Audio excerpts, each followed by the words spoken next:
설교 준비하면서 다시 한번 십자가 복음에 대해서 제가 다시 상기하면서 우리가 얼마나 처절하게 지금 죄와 싸우고 있는지, 하나님의 자녀가 되었다면 기쁨으로 끝나는 게 아니라 내가 지켜야 될 거 지켜야 된다는 거예요. 하나님의 법안에서 우리가 실행해야 된다는 것입니다. 실제가 돼야 된다는 거예요. 아무리 말씀 다 읽어도 그것이 전부가 아니라는 것이에요. 실제가 되지 않으면 거짓말하고 가짜라고 말씀하시는 거예요. 그래서 대한민국도 지금 징계의 시간으로 들어가는 게 아닌가, 저는 그렇게 생각합니다. 그래서 징계하시고 회개하면 회복하시는 그런 그런 가정들이 있는데, 대한민국도 하나님께 범죄했다는 것입니다. 하나님께 마음을 찢고 정말 하나님께 나아가야 되는 거죠. 하나님은 우리가 피할 수 있는 것이 아니에요. 지금요. 하나님은 대가를 반드시 치르게 하십니다. 그리고 그 다음에 용서하시고 덮어주시는 것이에요. 그 사랑으로.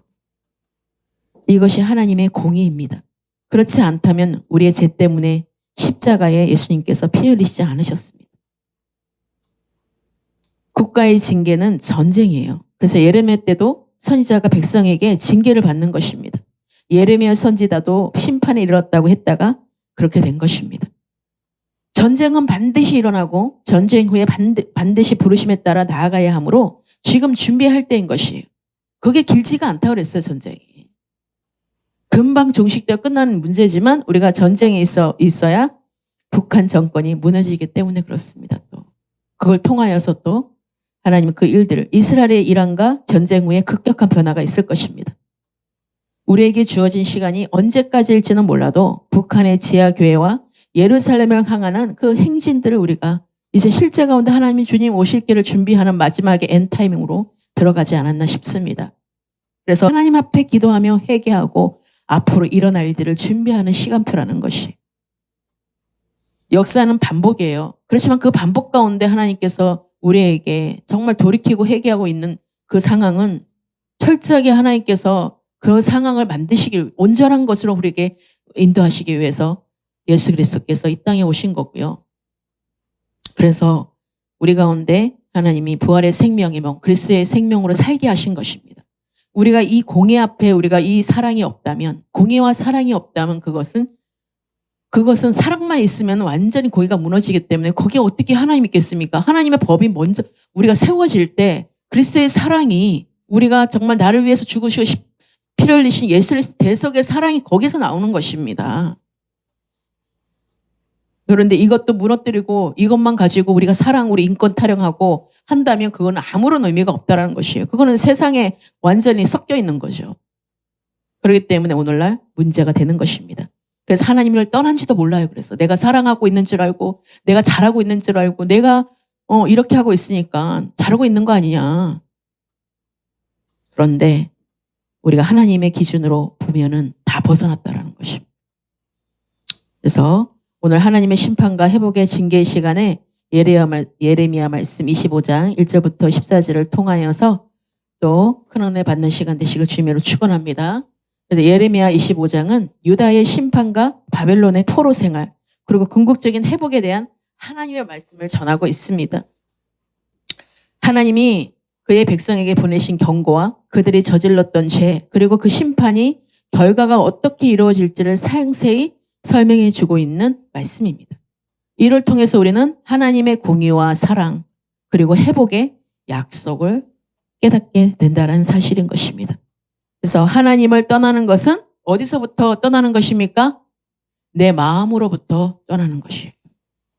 마음으로도 없는 예배, 마음에도 없는 찬양, 마음에도 없는 기도, 마음에도 없는 내 모든 헌신, 내 마음에도 없는 헌금, 하나님 받으시겠어요? 우리는 정말로 잘못 알고 있는 신앙, 종교적인 것은요 가짜인 것입니다.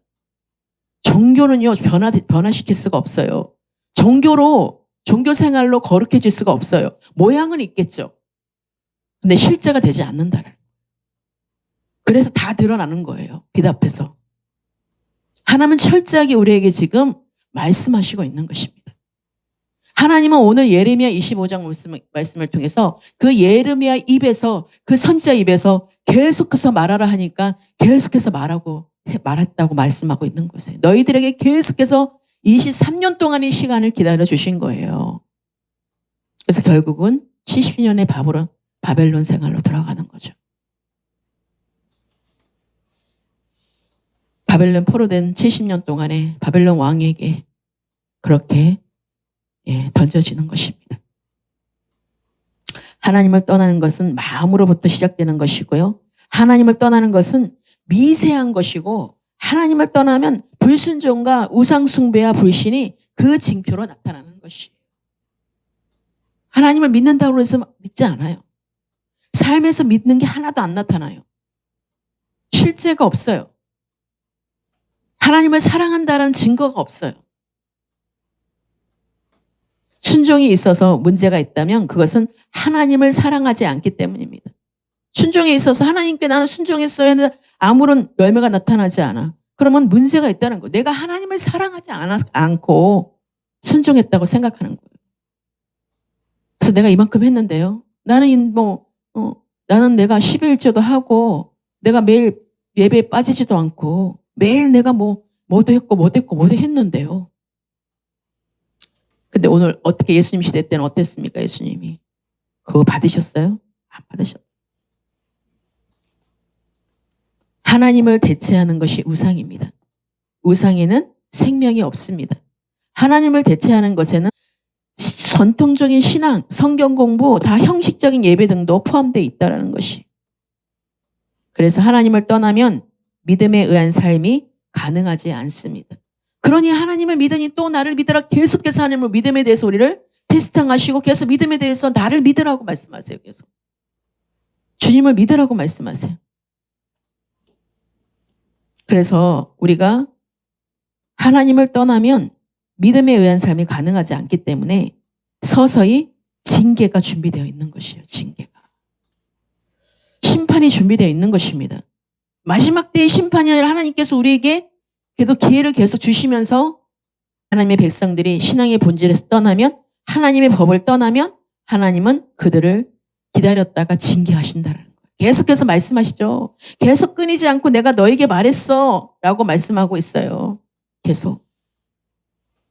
선지자 예레미야가 유다의 모든 백성과 2절에 예루살렘의 모든 주민에게 말하여 이르되 유다의 왕 아몬의 아들 요시야 왕 13째 해부터 오늘까지 23년 동안 여호와의 말씀이 내게 임하기로 내가 너희에게 꾸준히 일렀으나 너희가 순종하지 아니하였느니라.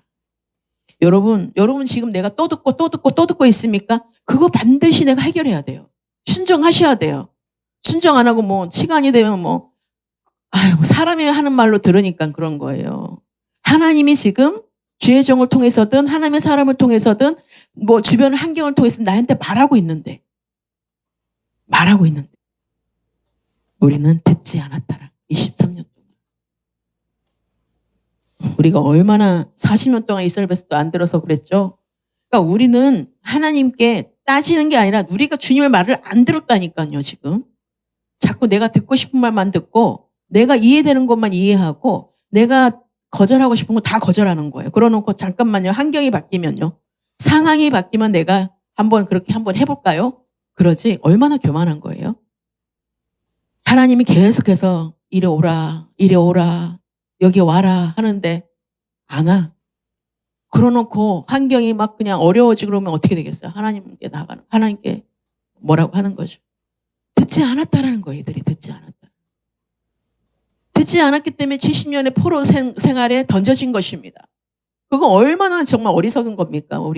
우리가 지금 보니까 어리석은 거지. 다 우리의 모습이에요, 지금. 누구의 모습이 아니라. 우리는 이 말씀을 통해 나에게 주시는 말씀으로 들으셔야 돼요. 하나님이 떠나라. 거기서 이리로 와라 하면 빨리 지금 가방 싸들고 들어와야 되는 거예요. 그렇지 않으면 여러분 가운데 어떤 삶이 준비되는지 여러분 보셔야 되는 것이에요. 그래서 우리가 반드시 하나님의 법을 떠나면 하나님의 말씀의 명령을 불순종하게 되면 그들에게 징계가 따른다는 것이에요. 우리는 호세아 시대, 예레미야 시대, 그리고 많은 선지자 시대들이 있잖아요. 그리고 예수님 시대에 정확하게 그러한 일이 일어났던 것을 우리가 십자가 복음 공부하면서 제가 말씀드렸죠. 그거 살펴본 것을 한번 기억하셔야 합니다. 하나님 백성들 가운데 아무리 종교적인 의식과 헌신이 가득하다 할지라도 하나님은 그렇게 하셨다는 것이에요. 왜냐하면 그들이 신앙의 본질에서 떠나면 그것이 실제로는 하나님을 떠난 것이기 때문입니다. 하나님을 알고 사랑하는 것, 하나님을 전존재로 사랑하는 그게 실제가 되지 않았다는 것이. 말로만 입술로만. 내가 잘 되고 부강해지면 그것이 하나님을 믿을 것 같지만 내가 또 높아진 교만한 마음 때문에 내가 하나님 되어서 이제는 그때부터 또 더한 또 악을 행한다라는 것입니다.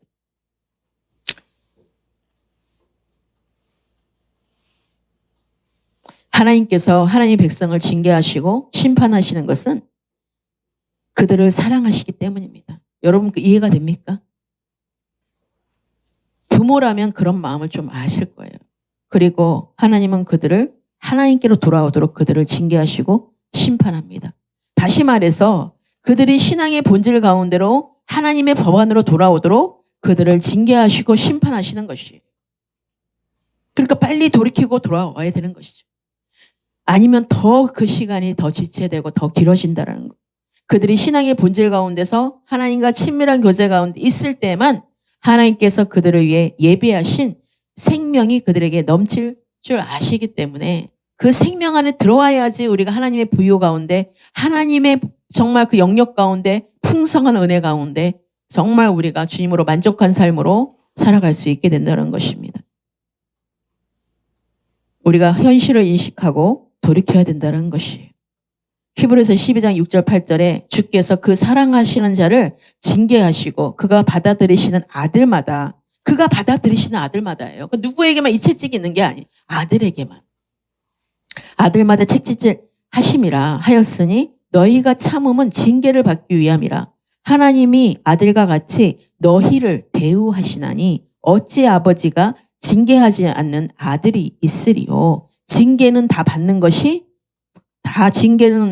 것이거늘 너희에게 없으면 사생자요 친아들이 아니니라. 그러니까 믿지 않는 자를 부러워하지 말라는 거야. 그들은 이미 심판에 이르렀다니까요. 아까 사무엘 한 말씀 7장 14절에도 말씀드렸잖아요. 나는 그에게 아버지가 되고 그는 내게 아들이 되리니 그가 만일 죄를 범하면 내가 사랑의 매와 인생의 채찍으로 징계하려니와. 아들이기 때문에 징계와 채찍을 주는 것이. 그러니까 이 징계는 감사한 거예요. 하나님의 편에서는. 하나님의 아들들은요. 아들들에게는. 믿지 않는 자들에게는 심판이 이미 임한 거고요. 자, 첫 번째 심판의 경고가 1절부터 11절까지 지금 경고의 메시지예요. 11절까지. 그래서 이 모든 땅이 폐허가 되어 놀랄 일이 될 것이며 이 민족들은 70년 동안 바벨론의 왕을 섬기리라고 11절에 말씀하고 있어요. 근데 그 이유가 뭐예요?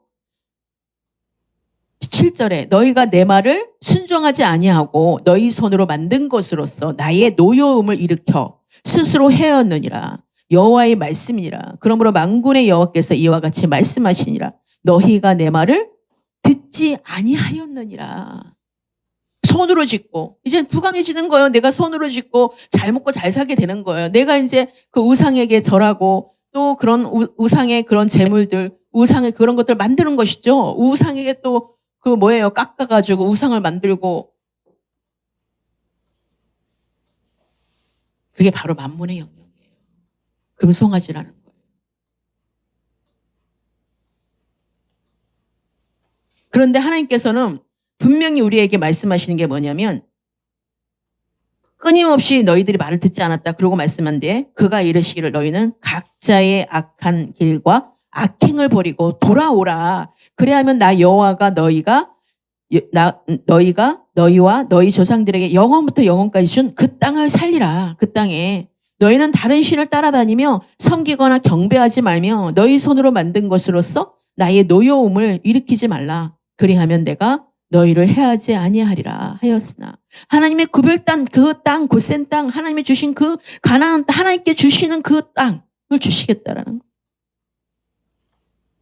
그래서 너희가 내 말을 순종하지 아니하고 너희 손으로 만든 것으로서 나의 노여움을 일으켜 스스로 해하였느니라. 스스로 해하였다라는 거예요. 스스로 거기에서 징계를 받는 거예요. 여호와의 말씀이니라. 너희가 내 말을 듣지 않았다는. 하나님의 말씀을 여러분 듣는다고 생각하는지 하시는 분, 내가 봤을 때는 하나님 말씀 진짜 안 들어요. 하나님의 말씀을 들었다면 우리에게 이런 일이 없을 거라는 것입니다. 그래서 우리에게 징계의 시간이 감사의 시간이고, 지금 이 시간이 훈련의 시간이 감사의 시간이고, 하나님을 알아가는 시간이잖아요. 대한민국적으로도 이 시간이 감사한 것입니다. 깨닫는 자는 복이 있는 것입니다.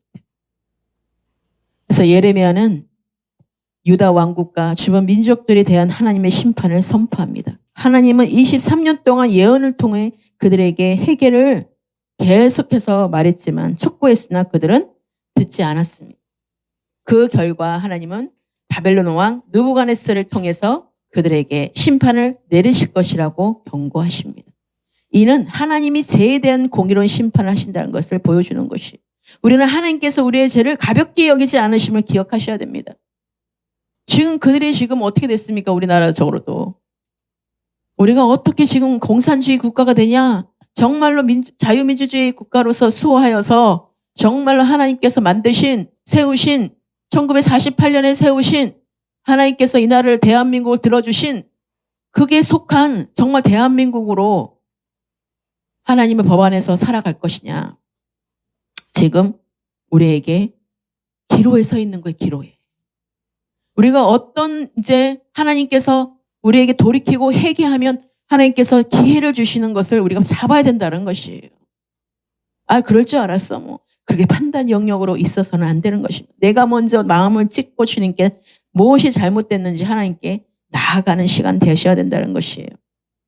그래서 하나님이 죄에 대한 공의로운 심판을 하신다는 것을 보여주시고 있어요. 우리는 하나님께서 우리의 죄를 가볍게 여기지 않으심을 기억하셔야 돼요. 우리의 죄 때문에 예수님이 십자가에 못 박아 죽으러 오신 거예요. 그러니까는 얼마나 죄를 미워하면은요. 다시는 죄를 범하지 말아라. 다시는 죄 짓지 마. 다시 고쳐주시고, 우리가 몰랐을 때 은혜로 다 받았잖아요. 전적으로. 우리가 뭐 때문에 하나님을 고쳐주시고 뭐 때문에 구원에 이르게 하신 게 아니잖아요. 전적인 하나님의 은혜예요. 그러고 난 뒤에 뭐라고 말씀하세요? 가서 죄 짓지 말아라. 치유해 주시고 다시는 죄를 범하지 말아라. 우리를 낫게 해주시고 다시는 죄를 짓지 말아라. 너희들이 죄 없는 자가 돌로 쳐라 하시면서 하나님이 그 여인에게 말한 것이에요.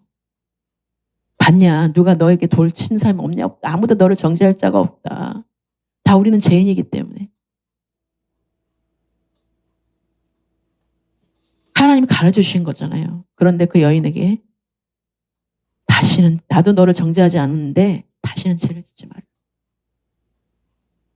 여러분, 우리는 하나님의 사랑하면서 이것을 놓쳐버리면, 공의를 놓쳐버리고 하나님의 말씀을 놓쳐버리면 자꾸 벗어나가는 거예요. 그 자유가 방종이 되는 거예요. 그래서 내 마음대로 사는 거예요. 내 마음대로. 허랑방탕한 생활을 하면서. 하나님이 아들이 됐다는 것이 얼마나 크고 놀라운 일인데 그 하나님의 아들의 책임이 없는 거예요. 아들 된 그 명분으로 살아가는 그 책임이 없이 사는 거죠. 방종하면서. 이미 나는 다 뭐 하나님의, 예수님이 십자가 못 박아 다 이미 죄를 도말했는데요. 뭐 그렇게 말하고 있어요. 우리가 완전하지 않아요. 주님 안에서. 그래서 우리가 구원에 이르는 훈련과 그것을 통하여서 우리가 슬기로운 다스차나가 되는 거잖아요. 그냥 우리가 게으르면, 하나님을 알지 못하면 거기 주님이 오셔도 기름 등불이 없으므로, 우리가 성령의 인도하심대로 받은 경험이 없기 때문에 거기에서 없는 거예요. 성령이 어디가 소멸됐네? 성령으로 시작하여 육체로 마치네? 성령으로 시작하여 그리스도로 마쳐야 되는데 없는 거야. 육체로 마치는 거 없는 거예요. 성령의 뭐 경험이 없으니까. 하나님 말씀하시는데 순종한 게 없어. 삶에. 그러니까 허공에 대고 계속 말씀하는 거예요. 말씀 허공에 대고. 근데 나는 하나님 믿노라. 하나님 믿노라. 하나님 나는 믿어요. 하나님 믿어요. 나는 하나님이 정말 사랑해요. 하나님. 이것이 얼마나 하나님의 관점으로 했을 때 어이가 없는 거예요. 하나님이 얼마나 24년 동안 이렇게 외치고 외쳤을 거예요. 근데 이 예레미야 이스라엘 때에 이스라엘 백성들 어땠어요? 하나님을 평안하다 평안하다. 거짓 선지자들 와서 평안하다 평안하다 하니까 나는 평안해 하고 나는 뭐 이렇게 잘 살고 있으니까 아무 일도 안 일어나는 거죠. 마치 그러니까 진짜 선지자가 와서 외쳐도 심판이 이른다고 회개하라고 이렇게 말을 해도 듣지 않는 거예요. 저 이상한 선지자. 죽이려고만 하는 거예요. 이러면. 그냥 무서운 거죠. 하나님의 우리가 음성을 듣지 않으면서 하나님 음성을 듣고 있대. 하나님 말씀을 지금 몇 독을 했는데요, 내가. 우리가 심판을 경고하시는 메시지를 정확히 들으셔야 돼요. 정확히 듣고 돌이켜야 되는 것입니다. 그래서 죄를 가볍게 여기지 않으시는 하나님이심을 우리가 기억하셔야 돼요. 이 말씀 전체가 하나님이 죄를 짓지 말라는 거예요. 하나님께서 공의 가운데 말씀 가운데 순종하라는 것입니다. 내 말을 들어라. 끝까지 요한계시록 끝까지 그러죠. 기 있는 자는 성령이 말씀하신 것을 들을지어다라고 말씀하시잖아요. 하나님의 백성들이 신앙의 본질에서 떠날 때 하나님이 내리시는 가장 무서운 징계 중 하나는 바로 영적인 분별력이 어두워지는 것입니다. 그렇기 때문에 영적인 분별력이 어두워지면 하나님의 백성들은 하나님의 기준을 보지 못하게 되기 때문에 당연히 떠난지를 모르는 거예요. 그렇게 되면 자신들은 신앙생활을 잘한다고 생각하지만 실제로는 하나님과 상관없는 삶을 살게 되는 것이에요. 그렇기 때문에 거기에 성령의 열매가 맺어질 수 없죠. 육체의 열매를 맺는 거예요. 육체로 잘 살고 자녀들이 대학교 좋은 대학 가고 직장 좋은 데 가고 사업 좋은 거 하고 뭐 아주 큰 사업하고 그러면 그것이 마치 하나님을 잘 믿는 사람들의 열매라고 생각합니다. 근데 하나님은 나와 상관없는 삶을 살고 있다는 것이 말씀하고 있는 것이에요. 그 결과 하나님의 심판이 다가오지만 그들은 그 사실도 그리고 그 왜 그런 일들이 그들에게 일어났는지조차도 전혀 모릅니다. 하나님의 백성들에게는 하나님의 그 보호막이라고 부를 수 있는 것이 있어요. 근데 하나님의 백성들이 하나님과의 친밀한 교제 가운데 거할 때 그 보호막이 함께 하신다는 거예요. 그런데 하나님의 백성들이 신앙의 본질에서 떠나면 그 보호막이 거쳐지게 돼요. 그래서 오늘날 우리 주위에는 하나님의 백성들의 그 삶 속에서 하나님의 보호막이 거쳤다고 볼 수밖에 없는 일들이 너무 많이 일어나고 있다는 거예요. 그리고 하나님은 죄의 결과를 당하게도 하시기도 하고 최종적으로 멸망에 이르게 하신다는 사실을 정확히 하나님의 기준으로 우리가 알아야 됩니다. 가장 심각한 사실은 영적 분별력의 부재예요. 그래서 예수님 시대에 하나님의 백성들만 하더라도 권고받는 날은 하나님의 방문의 날을 말하는 것인데 하나님이 오시는 그 날이었는데 예수님을 통해서 하나님께서 그들에게 친히 오셨는데 오히려 그들은 자기들의 생각을 따라서 판단함으로써 오신 하나님의 아들을 대적하고 급기야 죽였다라는 것이 십자가 못 박혀 죽였다. 그 결과 그들에게 최종적인 심판이 온 것입니다. 이렇게 볼 때 오늘날 우리나라의 하나님의 백성들과 교회 가운데 하나님의 징계와 정말 그런 심각한 그런 징계와 심판의 증거들로 가득하다는 것이. 이 모든 것들은 우리들이 신앙의 본질에서 떠났기 때문입니다.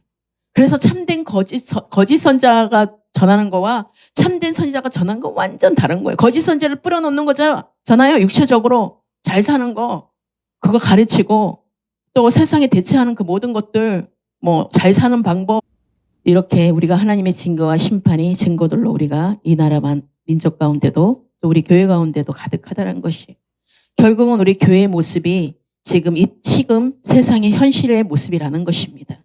이 모형이거든요. 그림자거든요. 하나님의 이 세상을 보면서 너희들이 깨달으는 것이에요. 믿지 않는 자들에게 하는 그것이 하나님께서 육신으로 행동하는 것인데 지금 우리가 영적으로 깨달으는 것입니다. 그래서 이 모든 것들은 우리들의 신앙의 본질이 떠났기 때문이고 우리 가운데 신앙의 의식들은 가득할지 모르지만 오늘날 우리들은 하나님을 알지 못하고 사랑하지도 않는다고 말씀하고 있는 것이. 그런데 우리는 그런 사실조차도 전혀 모르고 있다는 사실입니다. 철저하게 하나님의 기준이 가려졌기 때문이죠. 이번에 얼마나 진짜 막 그냥 그렇죠. 마음이 너무 힘들지 않나요? 어떻게 이렇게 사람이 둔하고 들을 수가 없지? 어떻게 저런 사람을 이렇게 저런 좌파들을 어떻게 저렇게 종북 세력들을 좋아하지? 어떻게 저런 목사가 저렇게 좋아하지? 여러분 이미 분별되어 있는 거예요. 구분되어 있는 것이 어쩔 수가 없는 것입니다. 그러니까 하나님이 보실 때 왜 이렇게 순종 안 하지? 우리를 보고 말씀하시는 거예요. 답답하다는 거예요. 너희들이 그렇게 보면은 답답하지? 너희들이 그런 모습이라는 거예요. 내가 아무리 말해도 자꾸 다른 것만 바라보고 있고 다른 것만이 진짜라고 그것만 따라다니고 막 그것만 하고 그 사람 그렇게 우리가 행동을 하고 있다는 것이에요. 너희들이 답답한 그 마음 이제 알겠니? 내가 너희에게 향하신 바로 그거야. 너희들이 보지 못하는 눈, 알지 못하는 눈. 지금 계속해서 그 사람들 다 엉뚱한 대로 다 가고 있지. 너희들이 그렇고 지금 영적으로 그렇고 있다는 거예요.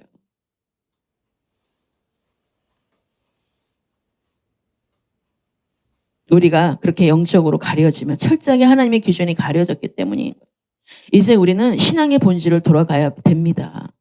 그것만이 우리의 살 길이에요. 그 외에 어떠한 다른 길은 없습니다. 심판을 경고하실 때 돌이키는 자들이 되시기를 주님의 이름으로 축원합니다.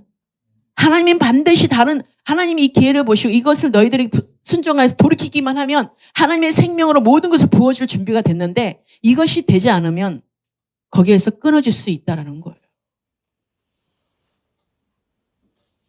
우리가 오늘 말씀을 명심하시길 바라고 두 번째가 포로 생활의 예언이었습니다. 12절에서 14절은 하나님은 바벨론에서 포로 생활이 70년간 아까 제가 읽어드렸죠. 70년 동안 뭐예요? 여호와의 말씀이니라 70년이 끝나면 내가 바벨론의 왕과 그의 나라와 갈대의 땅을 그 제약으로 말미암아 벌하여 영원한 폐허가 되게 하되 이렇게 말씀하시면서 쭉쭉쭉 있습니다. 내가 그 땅을 향하여 선언한 바 곧 예레미야가 모든 민족을 향하여 예언하고 이 책에 기록한 나의 모든 말을 그 땅에 임하리라. 그래야 여러 민족과 큰 왕들이 그들로 자기들을 섬기게 할 것이나 나는 그들의 행위와 그들의 손이 행한 대로 갚으리라. 이렇게 말하고 있어요. 하나님은 바벨론에서의 포로 생활이 70년간 지속될 것이라고 말씀합니다. 이 시기는 그들의 죄에 대한 대가로 주어진 시간이자 하나님이 그들을 정결하게 하시는 과정입니다.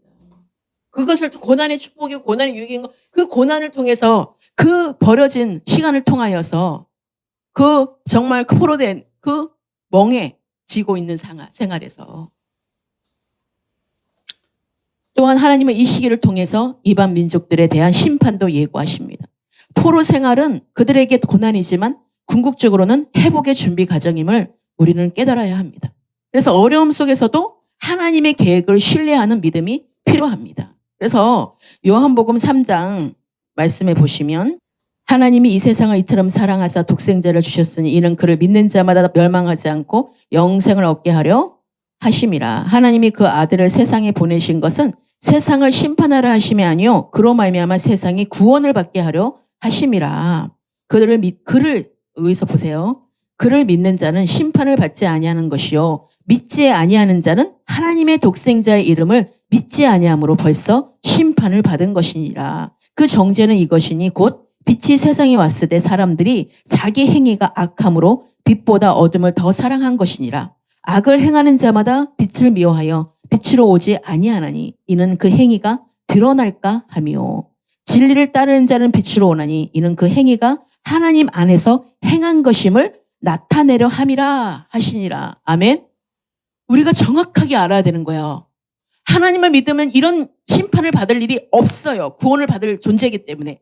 그런데 우리가 하나님을 믿는다고 하면서 어떻게 해요? 세상 말을 하고 세상의 언어를 하고 아직 믿지 않는 자와 똑같이 말하고 있고 생각하고 있고 행동하고 있다면 그것은 아직 내가 거듭나지 않은 거예요.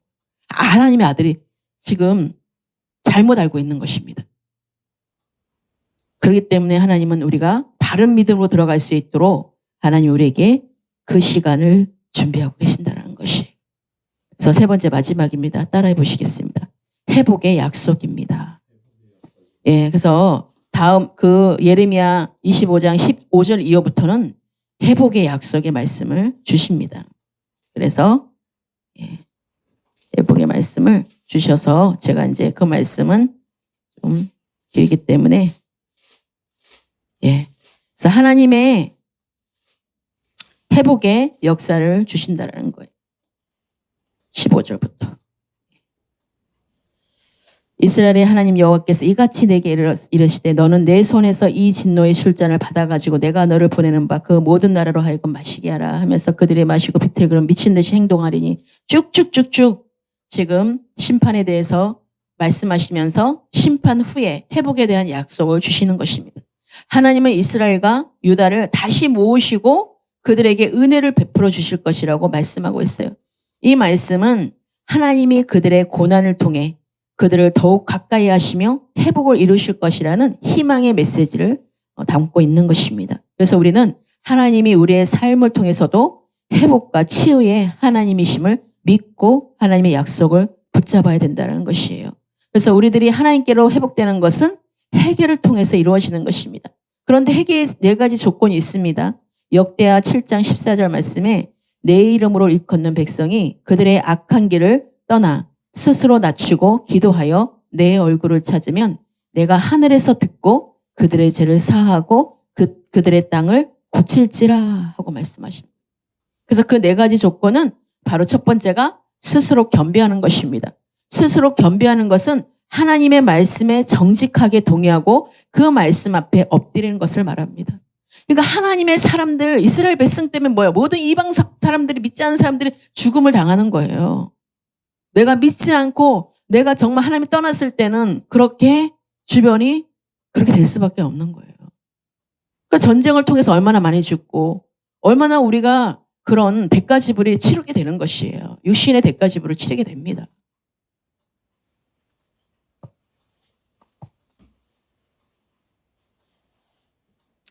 그래서 우리는 하나님이 우리의 삶을 통해서 회복과 치유의 하나님이심을 믿고 하나님의 약속을 붙잡는 우리가 되시길 축복하고, 자, 회개의 4가지 조건을 말씀을 전하고 그 결론을 맺겠습니다.